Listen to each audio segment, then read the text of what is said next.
The candles were too low. Diana noticed it before she noticed anything else. 12 of the 36 sconces in the Ashmore ballroom were burning at half their proper height, and the head footman either could not see it or had decided it was not his concern. She made a note on the small card she kept in her left glove, the way she had learned to make notes of things no one else recorded. Quietly, with the smallest possible motion, so that nothing appeared to be happening at all. Everything else in the ballroom was precisely as Lord and Lady Hargrove had arranged it. The orchid arrangements stood 4 feet tall on their marble columns. Unnecessary, Diana had thought, but she had not been asked what she thought. The musicians were competent if uninspired. The champagne was good.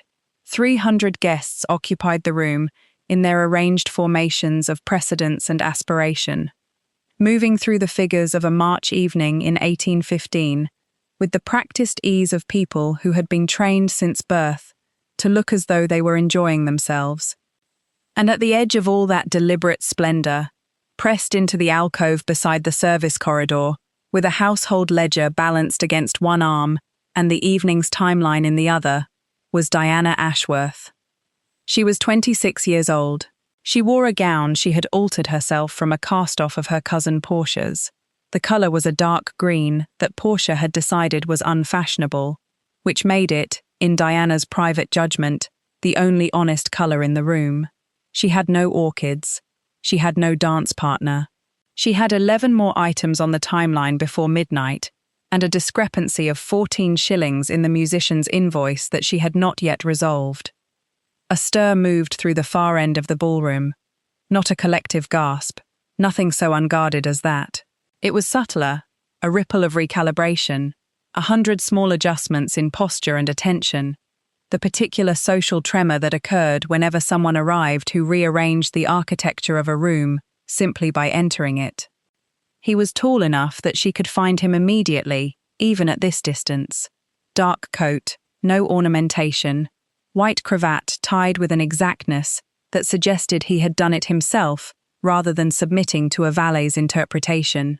The Duke of Cavendine moved through Lord Hargrove's receiving line with the particular quality of a man completing an obligation he had accepted in full knowledge of what it would cost him. He did not look dazzled. He did not look pleased. He looked, if she was being precise, like someone calculating something. Every unmarried woman in the room oriented toward him like compass needles finding north. Diana was aware of this the way she was aware of the low candles, as information, filed and noted. She returned to the ledger. The 14 shillings were still missing. And then she looked up once more, because something made her, some instinct she could not explain, and found that the Duke of Cavendine was not looking at the orchids or the assembled daughters of the aristocracy, or the champagne, or Lord Hargrove's evident pride in his own ballroom. He was looking at her, not with desire, not with recognition, with the measuring attention of a man who has just noticed something he did not expect to find and has not yet decided what to do about it. Diana held his gaze for precisely 2 seconds, long enough to acknowledge it, short enough to make nothing of it, then looked back at the ledger and found the 14 shillings. The musicians had invoiced twice for the tuning service. She drew a thin line through the duplicate entry and made a note for the morning. She was not going to step aside for anyone. She simply had work to finish first. She had been managing the Hargrove household for 3 years. It was not the life she had been born to, though the distinction between the life one was born to and the life one was assigned was, she had learned, finer than anyone with a comfortable position cared to examine. Her father, Edward Ashworth, had been a scholar and a gentleman of modest income. The books had been his inheritance, floor to ceiling in his study, and he had treated them as a treasury and as her education both. By the time Diana was 14, she had read her way through the classical historians, the continental mathematicians, 2 complete sets of estate management manuals her father had acquired from a retired land agent, and everything in English or French she could locate on the subject of agricultural improvement. It was not the education her world expected of her. Her father had never pretended otherwise. You will not be fashionable, he had told her once, sitting across from her with a coffee cup balanced on a stack of parliamentary reports. "But you will be able to read a contract. Given the choice, I prefer you capable." He died when she was 18. The fever was quick and impartial. He left her the books, the contents of the study, and a signed letter to his sister, Diana's Aunt Havisham, requesting that Diana be received into the household until she could establish herself. Aunt Havisham received her with the specific warmth of a woman who had agreed to do something she did not want to do and had decided to extract some use from it. Within a month, Diana had been assigned the household accounts. Within 3 months, the management of the Havisham estate's quarterly creditor negotiations. She received no salary.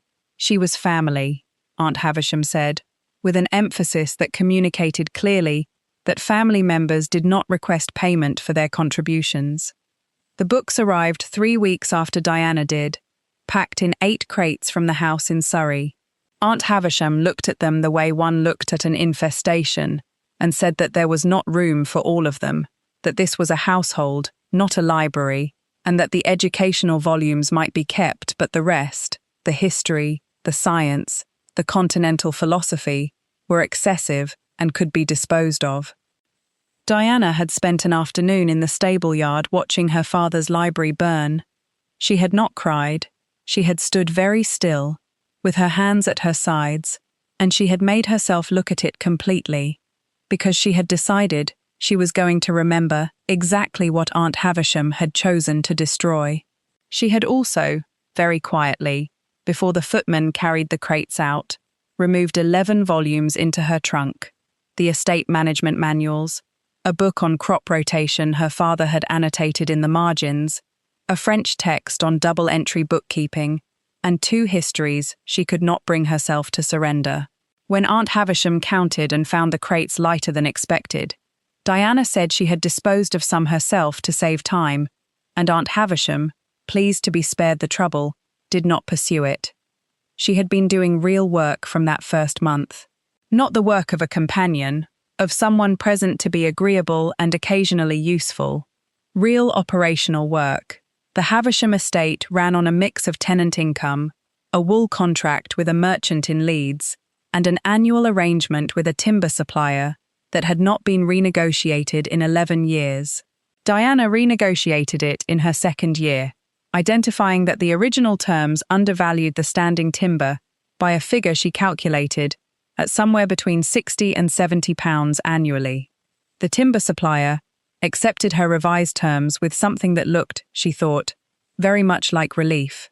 He had expected to feel guilty about the arrangement for another 11 years and was glad to be done with it. Aunt Havisham reported the improvement to her husband and took credit for the sound management of the estate. Diana noted the income in the ledger and returned to her list. There had been moments, not many, but she counted them, when someone had seen her clearly. Her father, always, a solicitor named Mr. Pendleton, who had handled the Havisham estate's legal arrangements and who had once set down a document she had drafted and said, "Miss Ashworth, I have been practicing for 27 years, and I would not have written this clause better myself." She had held those words somewhere internal, the way one held a coal for warmth, and she had not let them be diminished by the fact that Mr. Pendleton had said it quietly, with the door closed, and never repeated it in company. When the Havisham household was engaged by Lord Hargrove as social managers for the season, Aunt Havisham had cultivated the connection for years. Diana was transferred to the Hargrove establishment as part of the arrangement. She was not consulted. She was informed, on a Tuesday morning, that she would be managing the Hargrove events calendar and household accounts for the season, that this was a mark of Aunt Havisham's regard for Lord Hargrove, and that Diana should be grateful for the opportunity to be of use. She brought her 11 books in her trunk, and she put herself to work. She had managing crises before breakfast, in worse houses than this one. She could manage the Hargrove season. She had counted up to this March evening, 3 years since her father's death, 2 seasons with the Hargrove household, 31 events managed without material incident, and 14 shillings in a musician's invoice, which was now resolved. The Duke of Cavendine had looked at her. She would not count that. Some things were not useful to count. Everard Cavendine had not attended a social event by genuine inclination in 4 years. He attended them as one attended estate inspections, methodically, with a list of what needed to be accomplished, and with the private understanding that the discomfort was temporary and the obligation real. Lord Hargrove's March ball appeared on his calendar because Lord Hargrove held 2 seats in Parliament that Everard required for the estate bill currently in committee, and because his secretary had noted, in the margins of the invitation, that the evening was unlikely to require more than 2 hours of active engagement. He had arrived with a second reason, though he had not shared it with his secretary. The investigator he employed, a careful, quiet man named Hartley, who had worked for the Cavendine estate for 11 years, had submitted a report 6 days earlier regarding the household management of the Hargrove establishment. Everard had commissioned the report because he had a problem. The problem was not political or financial, though both those categories gave him sufficient cause for concern. The problem was his estate. Dunmore Hall had been mismanaged for 9 years, not through malice. His father was not a malicious man, but through the particular kind of neglect that accumulated when a man of great pride hired agents who told him what he wanted to hear. The tenant farms were declining. The wool contract was 3 years out of date. 2 creditors held notes that his father believed had been renegotiated and had not been.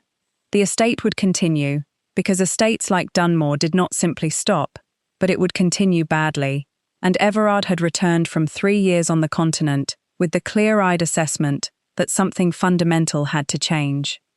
He needed someone who could look at an estate's actual condition, not its performed condition, not the version the agents presented, and tell him what was true. Hartley's report did not mention a woman in the obvious terms. It mentioned a household manager who had, in 2 seasons, recovered 3 disputed creditor arrangements, renegotiated a supply contract for the Hargrove kitchens at a saving of £42 annually, identified and corrected an 8-year error in the estate's timber accounts, and drafted a rental increase schedule for 12 tenant properties that had, by Hartley's calculation, generated an additional £96 in the first year alone. The report noted that this person had been performing these functions without title, without salary, and without credit, and that Lord Hargrove, when asked in casual conversation who was responsible for the household's improved financial performance, had said it was the result of sound management, and changed the subject. Hartley had added 1 line at the bottom of the report. She is the kind of person who finds the error in the invoice before the invoice is 3 minutes old. Everard had read that line 3 times. Then he had put on his coat and accepted Lord Hargrove's invitation. He found her in the alcove, exactly where Hartley had said she would be, not on the dance floor, not in conversation with the assembled eligible daughters, but pressed against the wall beside the service corridor, with a ledger and a timeline, and the specific quality of concentration that belonged to people doing real work in the middle of rooms designed for decoration. She wore a dark green gown that looked like a choice rather than an accident. She held her pen with the economical grip of someone who wrote a great deal.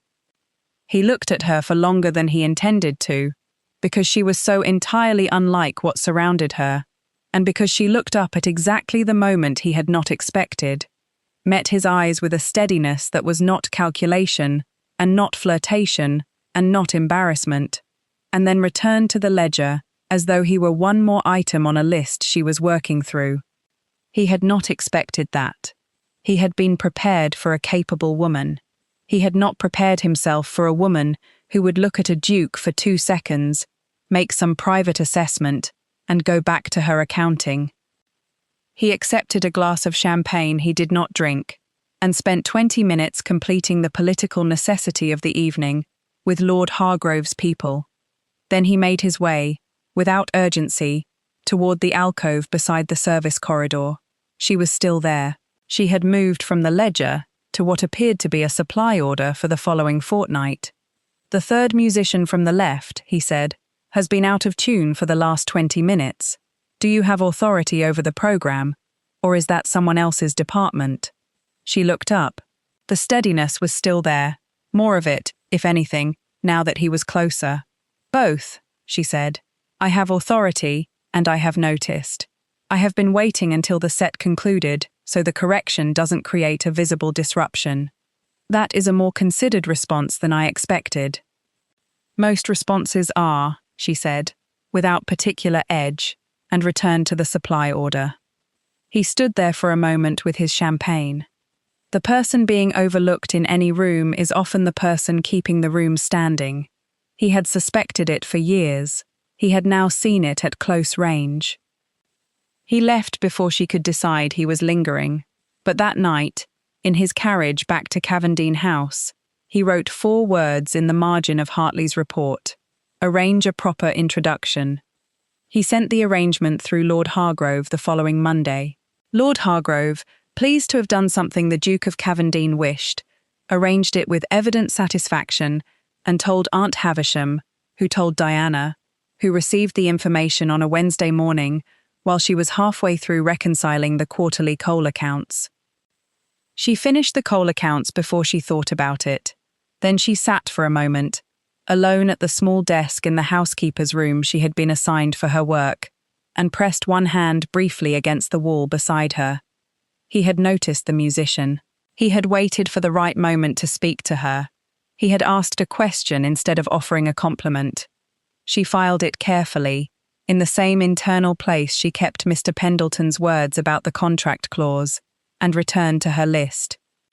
The introduction occurred at a morning visit Lord Hargrove arranged at his own house, with Aunt Havisham in attendance, and a great deal of effort expended by everyone present to make the occasion appear casual. Diana wore the dark green gown again, because she owned only 3, and she sat with her hands folded and answered every question put to her by the Duke of Cavendine, in complete, precise sentences, and she did not perform any quality she did not actually possess. He asked her, at one point, directly, Lord Hargrove has given me to understand that you managed the renegotiation of his supply contracts last season, the timber arrangement in particular. Would you tell me how you approached that? She told him exactly. The 11-year gap since the last negotiation. The calculation she had made regarding the current market value of the standing timber versus the contracted rate. The specific language she had proposed to bring the terms in line with the actual value without creating antagonism with the supplier. The figure she had recovered, £63 annually as it had ultimately calculated, not the 70 she had originally estimated, because she tried to be accurate. He did not say anything for a moment. Then he said, I have a problem at Dunmore Hall that I believe you could solve, if you were willing to look at it. It would require a formal arrangement, a role with a proper title, and proper compensation. I am not proposing to make use of your abilities without acknowledging them. She looked at him with the particular stillness of someone who has been acknowledged so rarely that they need a moment to assess whether the acknowledgement is real. She said, Tell me the nature of the problem. He told her. The tenant farms, the wool contract, the creditor notes his father believed resolved. He told her the figures as he knew them, which was imprecisely. He was not a man who hid from difficulty, but he was not, by his own honest assessment, a natural mathematician. He told her that Dunmore Hall was a great estate and had been badly managed for 9 years, and required someone who could tell him what was actually true. She listened with the focused quality of someone making a real calculation. When he finished, she said, I would need 6 weeks with the accounts before I could give you an accurate picture. 6 weeks, he said, to tell you what you actually have, as opposed to what you have been told. He considered her for a moment. She did not fill the silence. He said, Yes. The arrangement Aunt Havisham had not anticipated was announced 3 days later. Miss Diana Ashworth would serve as estate accounts manager at Dunmore Hall for an initial period of 3 months, at a salary of £80 per annum, with a title of estate advisor and formal engagement through the family's solicitors. Aunt Havisham expressed her pleasure at her niece's good fortune in terms that made clear she considered herself responsible for it. Diana thanked her aunt, packed her trunk, 11 books and 3 gowns, and the supplies she required for the work, and arrived at Dunmore Hall on the 1st of April, 1815, as the elm trees along the drive were just beginning to show their first pale green. The housekeeper, a woman named Mrs. Partridge, met her at the door with the particular wariness of someone expecting to be criticised. She was stout and capable, and had worked for the Cavendine estate for 19 years, and she had seen advisers come before, men, usually, with opinions about her methods, and she had learned to wait and see what sort of trouble they brought with them. Diana thanked her for the welcome, asked to be shown to the rooms she would be using for her work, and asked, as her second question, before anything else, whether Mrs. Partridge would tell her which of the household staff had been employed longest and might have the most accurate memory of how the estate's affairs had been organised in better years. Mrs. Partridge looked at her for a moment with a different expression than the one she had begun with. "That would be Rees," she said. "He's the head groundsman, 41 years at Dunmore. He knew the late Duchess." "Could I speak with him tomorrow morning, if he's willing?" Mrs. Partridge said she expected he would be. Then she said, with the particular directness of a woman who had decided to offer something, rather than withhold it, "The estate books are in a room on the 2nd floor. His Grace has given orders that you're to have access to whatever you need. If you want tea sent there while you work, you've only to ring." It was the first offer of practical welcome she had received in 3 years from someone who had nothing to gain from offering it. Diana said, "Thank you, Mrs. Partridge. I think we will get on." She had the accounts in order within 4 days, which is to say, she understood what existed and could name the problems, even if solving them would take considerably longer. The creditor notes were worse than Everard had described. One had been improperly noted in the ledger as settled, when in fact only a partial arrangement had been made, and the creditor, a Leeds merchant named Aldous Crane, had been waiting 3 years for communication from the estate, and had been composing, according to a letter Diana found folded into the back of the wrong accounts book, a legal notice of breach. She wrote to Mr. Crane the same afternoon she found the letter.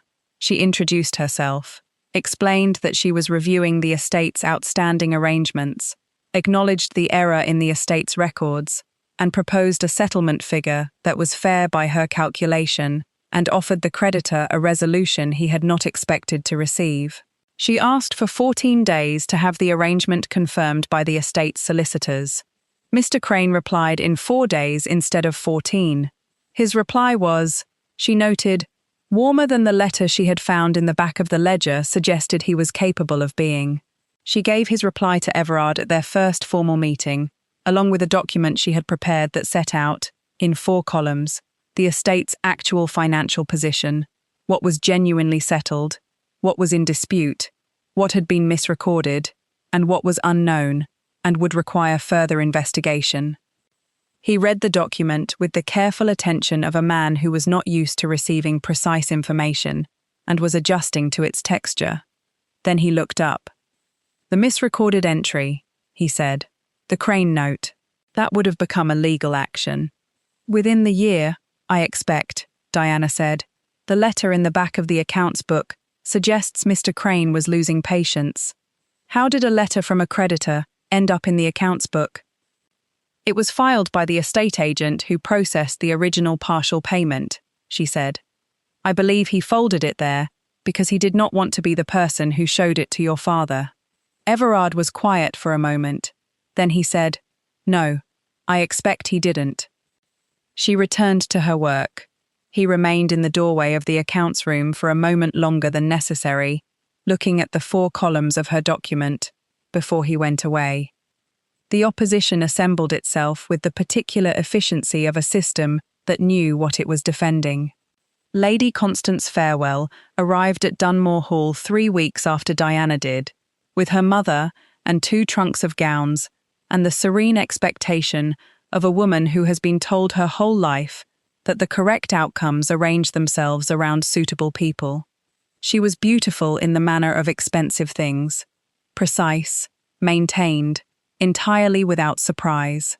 Her mother, Lady Farewell, had an understanding with the Duke of Cavendine's father, not a formal one, but the kind of understanding that lived in conversation and expectation, and the repeated implication over many dinner tables that the two families were a natural arrangement. Lady Constance looked at Diana the way one looked at furniture that had been placed in an inconvenient position. She did not look at her with malice. She looked at her with the confident certainty of a woman who has never had to move furniture herself because she has always had people to do it.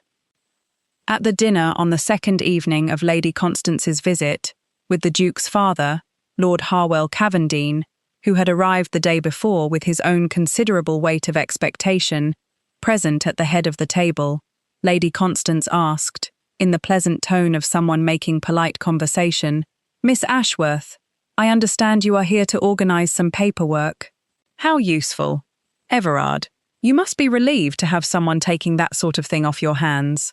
Diana set down her fork with the particular precision of a woman placing a tool she will need again in a moment.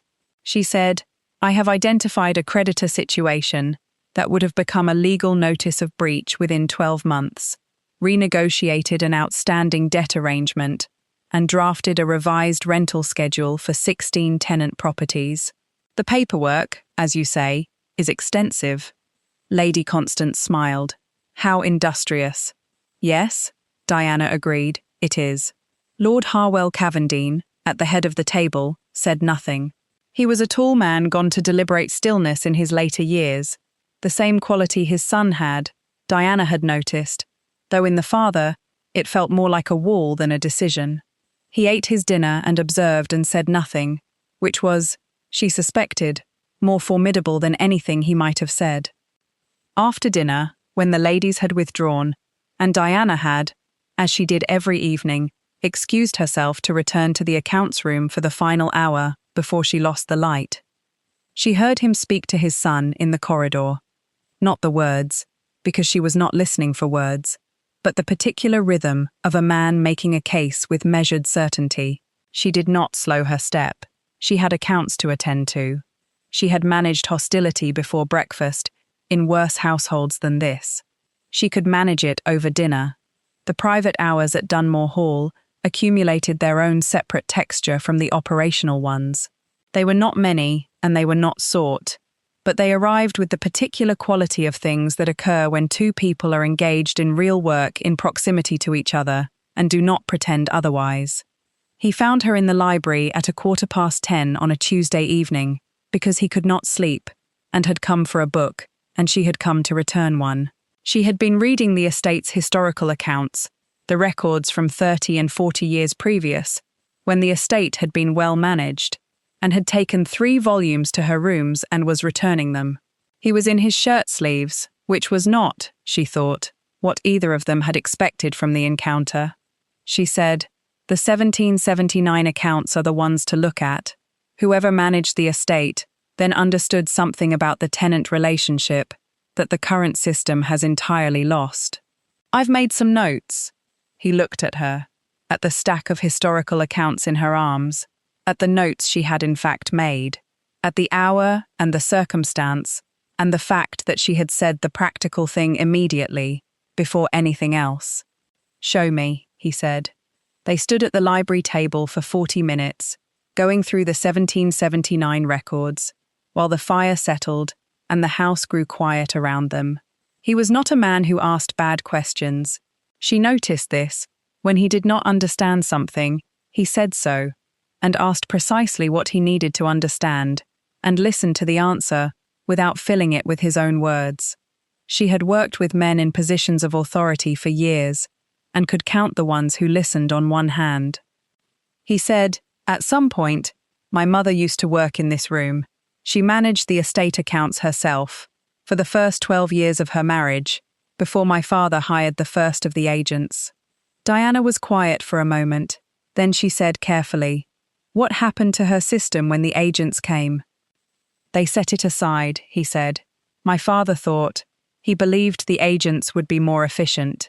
He was incorrect, but he did not know it until the damage was considerable. She did not say anything. He was not asking for a response. He was giving her a piece of information she needed to understand the shape of the problem. She filed it in the same place she kept all true things about Dunmore, and turned the page of the 1779 ledger to the section she had marked. She was right about the tenant structure, Diana said. Your mother, look at this column. He looked. She watched him understand it, watched the recognition move across his face with the economy of a man who did not perform comprehension, but simply achieved it. He said, she organized the repairs schedule around the harvest calendar, which is what I am proposing to do for the current tenants, Diana said. In the draft I have for your review. He did not say anything. He simply looked at the 1779 ledger for a long moment, with an expression she had learned, in 6 weeks, to recognize as the one he wore when something mattered to him and he had decided not to speak about it. She returned the volume to its shelf and said good night, because it was nearly 11 o'clock and she had an early morning, and because she had developed, in 6 weeks of working at Dunmore, a reliable instinct for when a room needed to be given its space. She was in the garden at 6 the following morning because she thought better when she walked, and had a set of figures she needed to work through before the solicitor arrived at 9. The garden at that hour was all new light and birdsong, and the smell of the elm trees coming into full green, and she was calculating the revised annual maintenance budget for the tenant properties, which required her to carry several sums in her head simultaneously, and occasionally stop walking to write something on the card she kept in her left glove.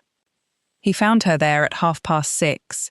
He had, she noticed, his coat and his full cravat, which meant he had been awake before she had.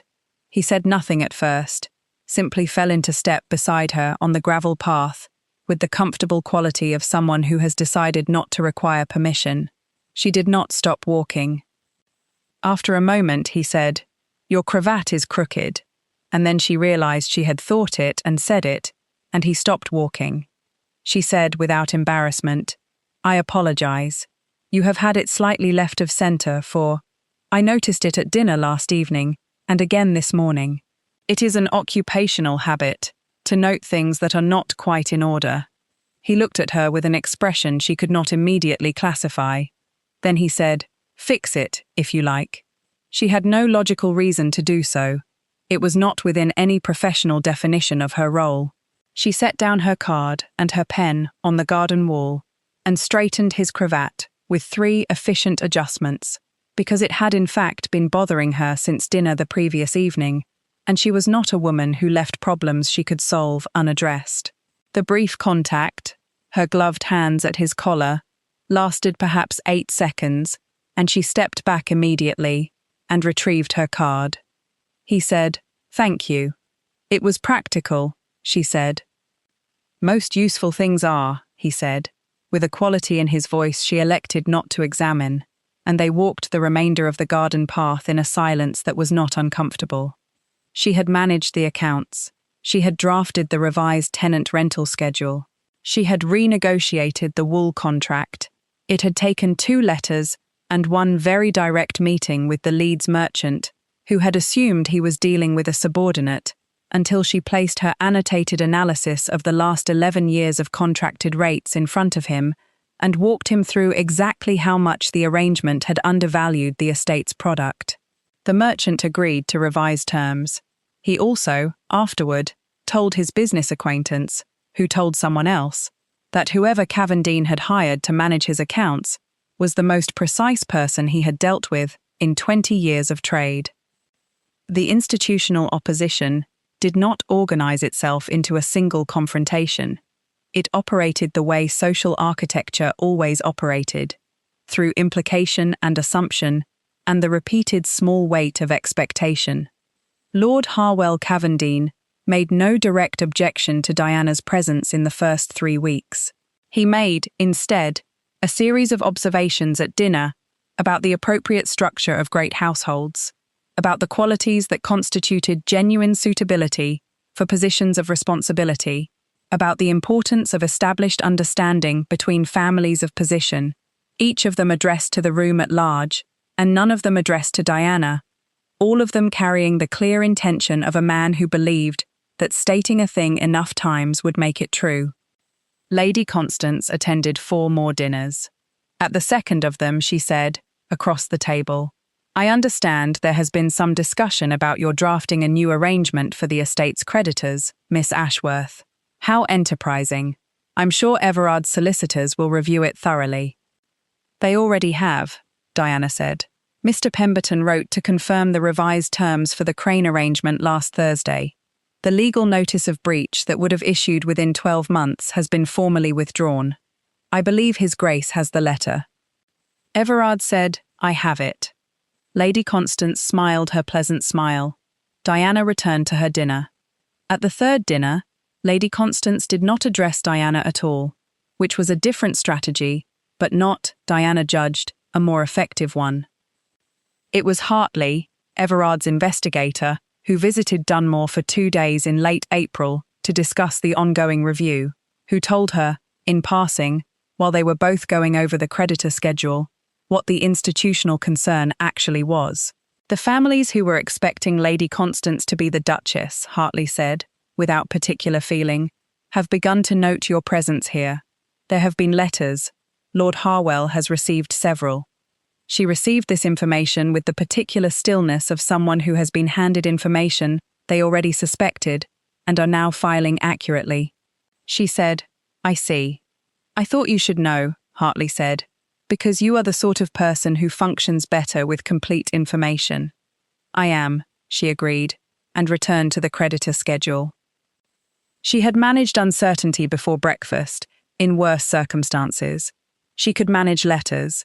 She had 6 weeks of work at Dunmore to finish, and she was going to finish it properly. On a Thursday evening in the 5th week, she played the piano in the music room.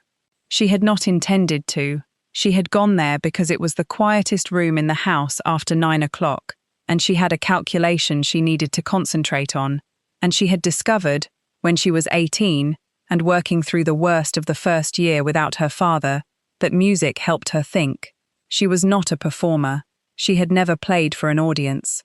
She played for the same reason she walked the garden in the mornings. It helped things come clear. She played for an hour without knowing he was there. The composition she chose was one she had found in the music room's cabinet. An older piece, handwritten on faded paper, with the initials EMC in the corner. Eleanor Margaret Cavendine, the late Duchess. She had found it 2 weeks earlier, and had learned it carefully, because it was beautiful, and because it had been written by a woman whose estate records had shown Diana more about intelligent management than any manual she had ever read. When she finished and the last note settled into the room, there was silence. Then Everard said, from the doorway, "Where did you find that?" She turned on the bench. He was standing just inside the door, not leaning, simply standing, with the expression she now knew was the one he wore when something mattered, and he had not yet decided what to do with it. "In the cabinet," she said. "The score had your mother's initials. I hope it was not an imposition." He crossed the room and stood beside the piano and looked at the handwritten score on the music stand for a long moment. She did not move or speak. He said, "She wrote it herself. I did not know the score still existed. I thought my father had—" He stopped. She said, very quietly, "It was in the back of the cabinet, behind a stack of published scores. I don't believe it was disposed of intentionally." He looked at her then, with something different in his face than the measuring attention of the ballroom or the methodical quality of the accounts room. It was the particular expression of a man who has had something returned to him that he had believed was lost. He did not say anything. He simply placed one hand on the top of the piano, briefly, the way one touched something real, to confirm it was still there. She gathered her calculation notes from the bench beside her, and stood. She said, "I'll leave you the room." "Stay," he said, not as a command, as a question, in the form of one word. She stayed. He sat in the chair beside the window, and she remained at the piano, and neither of them spoke for the better part of 20 minutes, and it was the most comfortable silence she had experienced in 3 years, and she thought about that later, in her room, with more directness than was perhaps useful. The reckoning occurred at the end of the 5th week. Lord Harwell Cavendine requested a formal meeting, himself, his son, the estate solicitors, and, in the way of a man who expects to resolve a matter by defining its terms, Lady Constance and her mother, who happened to still be in residence. He also included, with an afterthought quality that was deliberate rather than casual, Miss Ashworth, since she was managing the accounts. She understood what it was before she arrived. She dressed carefully, the dark green gown, her hair arranged in the plainest and most correct fashion she could manage, her account books under her arm. She brought everything she had, and she put it to work. The meeting was held in the formal drawing room. 6 people were seated when she entered. Lord Harwell occupied the chair at the head of the arrangement, with the easy authority of a man who has never had to arrange for his authority to be recognised. It simply was. Lady Constance was arranged on the settee with her mother. The solicitor, a Mr. Pemberton, who Diana had worked with through correspondence, and who now looked at her with a recognition that was clearly genuine, occupied a chair to the left. Everard stood beside the fireplace, with his hands behind his back. Lord Harwell said, with measured courtesy, "Miss Ashworth, I appreciate your attendance. My son has been generous in the arrangements he has made for the estate's management, and I have reviewed the initial reports with interest.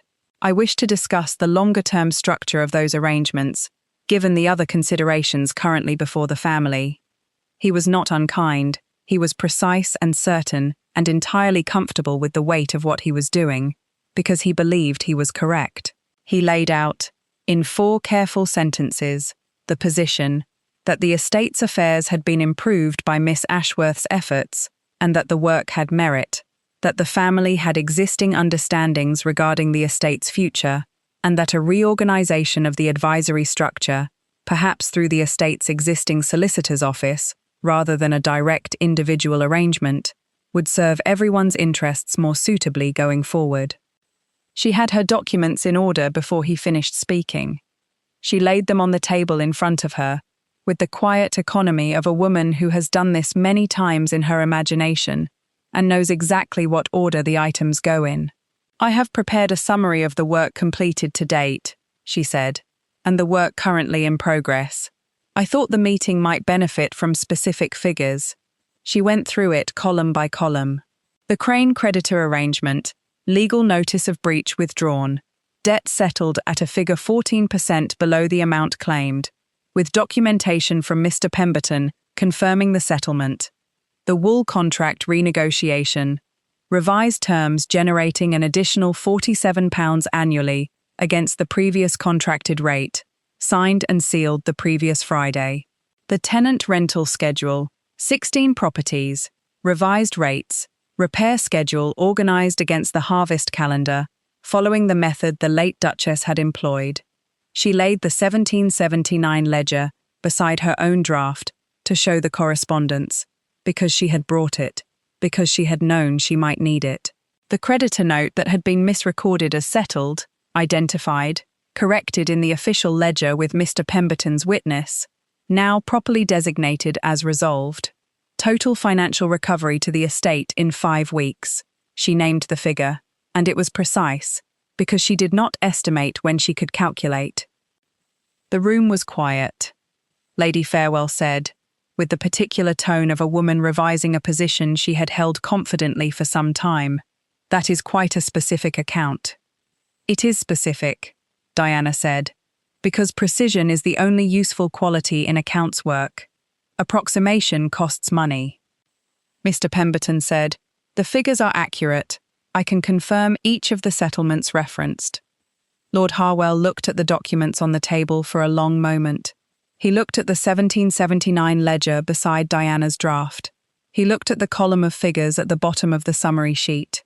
He said nothing. Then Everard stepped away from the fireplace. He crossed to the table. He picked up Diana's summary document and held it for a moment. Not reading it, He had read it. He had read everything she produced, and then he set it down and turned to face the room.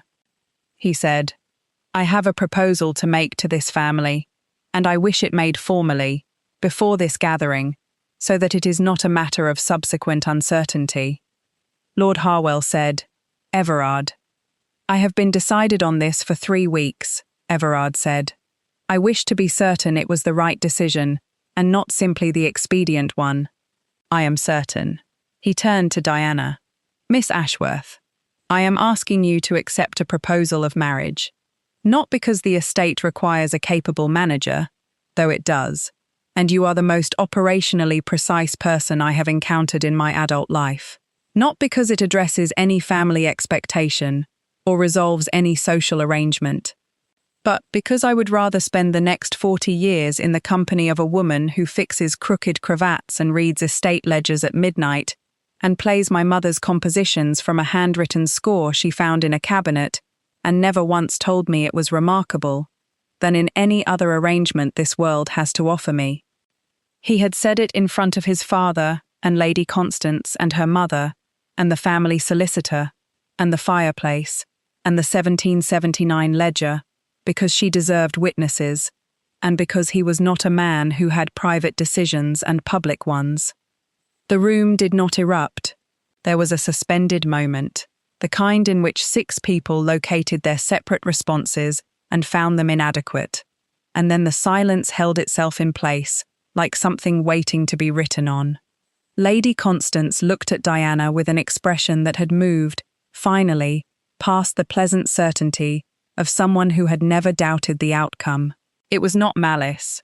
It was the specific look of a woman confronting the possibility that the outcome had been determined by something other than what she had been assured was definitive. She did not speak. Lady Farewell gathered her hands in her lap and said, quietly, that it had been a pleasant visit. Mr. Pemberton looked at his documents with the particular focus of a man doing his professional best to be invisible at a significant moment. Diana considered. She was not going to answer immediately, because nothing important was answered immediately. She thought about her father's library burning in the stable yard, and the 11 books in her trunk, and the 14 shillings in the musician's invoice, and the 1779 ledger, and the handwritten score, with the initials EMC, and the cravat, and the garden at 6 in the morning, and the silence in the music room that had been the most comfortable silence in 3 years. She thought about it completely, the way she thought about everything that mattered. Then she said, yes. It was a simple word. It was entirely sufficient. Lord Harwell Cavendine sat in his chair at the head of the arrangement for a moment longer. Then he said, to no one in particular, and to his son. She found the letter in the back of the accounts book. She did, Everard said. No one else found it, Lord Harwell said, in 3 years. No, Everard said. Lord Harwell looked at the documents on the table, at the column of figures, at the 1779 ledger open to the tenant structure columns, at the summary sheet with its 4 categories of recovered funds. He said, finally, the repair schedule organised against the harvest calendar. That was Eleanor's system. Yes, Diana said. She was correct about it. The logic is sound. Lord Harwell was quiet for a long time. Then he said, to Diana, and only to Diana, without warmth but without any of the measured authority he had been deploying, she would have liked you. It was not forgiveness. It was not an apology. It was the private recalibration of a man who had been wrong and was capable, in small increments, of knowing it. Diana received it with a nod that acknowledged what it was and asked nothing more of it. She had managed long waits for recognition before breakfast in worse circumstances. This was enough. This was, in fact, considerably more than enough. They married in June, at the church in the village nearest Dunmore Hall, with 37 guests present, and the elm trees in full summer green, and Mrs. Partridge in the front pew, looking at no one but Diana, with an expression that was simply satisfaction. The ceremony was brief and correct, and Everard held her hand through all of it, with the quiet, decided quality of a man who has made a choice and intends to keep it in every available particular. The private proposal, the real one, rather than the room full of witnesses, had occurred 2 evenings after the drawing room meeting, in the garden at dusk, when Diana was walking the gravel path with her calculation cards, and he fell into step beside her, as he had learned to do. He had said, "I want to say it again, without the audience." She had said, "Say it then." He had said, "Not because it is convenient or appropriate, or fitted the requirements my position imposes, because you are the only person I have ever stood in a room with who makes me feel that the room is being seen accurately. You see what is true. You fix what is wrong. You play my mother's music from a handwritten score, and you do not tell me it's remarkable, because you understand that the remarkable part is that it exists, and that someone found it. I am asking you to stay, not as an estate advisor, as my wife, because I would like to continue being in the same rooms with you for the rest of my life, and I find I cannot construct a version of that arrangement which is not this one." She had stood in the garden at dusk and thought about it for a full quarter minute, because she thought about important things completely. Then she said, "I have been managing things alone for a long time." "I know," he said. "I intend to continue managing things," she said. "I would be concerned if you didn't," he said. She said, "Then yes," again. He kissed her hand. She was wearing gloves, because it was evening and she had come out without thinking to remove them, and the kiss was precise and brief, and so entirely weighted with everything that had accumulated in 6 weeks of ledgers and garden paths and library tables and one music room at 10:15 on a Tuesday, that she stood quite still afterward for a moment before she picked up her calculation cards and continued down the path. He walked beside her. Neither of them said anything else. The elm trees were very green in the last light. Their son was born in March of 1817, with Everard's height already apparent in the length of his limbs, and Diana's particular quality of focused attention already discernible in the way he regarded whatever he looked at, as if taking inventory. They named him Edward for Diana's father, with William for the dukedom's tradition, and he secured the succession with a solidity that satisfied every party who had an opinion on the matter, including Mr. Pemberton, who mentioned it with evident relief in his next quarterly letter regarding the estate's affairs. 3 years after the marriage, the Dunmore tenant reform had become something people in the county discussed as a model. The repair schedule organised against the harvest calendar, the revised rental structure, the creditor management system Diana had rebuilt from the 1779 foundation and extended with her own improvements. All of it had been adopted, in pieces, by 4 neighbouring estates, whose managers had sent inquiries to Dunmore Hall, asking to review the approach. Diana had written up the complete method in a set of annotated accounts that she lent freely to anyone who asked, and which 2 of the neighbouring estate advisors had taken to copying in their own hands, because the annotations were as useful as the figures themselves. She had also, quietly, and with Everard's full cooperation, established a fund for the repair of the Dunmore tenant properties that operated independently of the annual budget, a reserve, deliberately structured, so that a bad season would not prevent necessary work on the farms that fed the estate's families. Rees, the head groundsman who had worked at Dunmore for 41 years, told anyone who asked that in 4 decades he had never seen the tenant farms in better condition. Lord Harwell Cavendine visited Dunmore twice in the years following the marriage. He was correct in his manner and said little about anything personal. On the second visit, Diana showed him the 1779 ledger alongside the current accounts, not to demonstrate anything, but because they were reviewing the estate's long-term trajectory and the historical comparison was genuinely relevant. He looked at the 2 ledgers side by side for a long time. Then he said, "Eleanor would have appreciated the reserve fund. She always thought one was needed. My father would not agree to it." Diana said, "It was the obvious correction to make."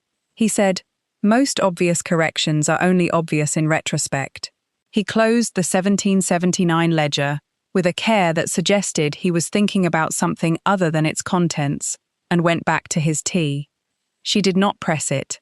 She had learned, she had always known, that acknowledgement arrived on its own schedule, and that pressing it produced performance rather than truth. On a morning in September of that third year, young Edward escaped the nursery at 7:30 and made his way down the main staircase in his nightgown, with the focused determination of a child who has decided he is going to find someone, and has no particular concern for the conventions of where one may and may not be found.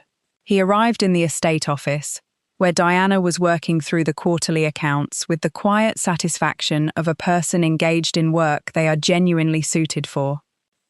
Everard appeared in the doorway 30 seconds later, coat already on, Edward under one arm, with the expression of a man who has just run down 2 flights of stairs and is choosing not to mention it.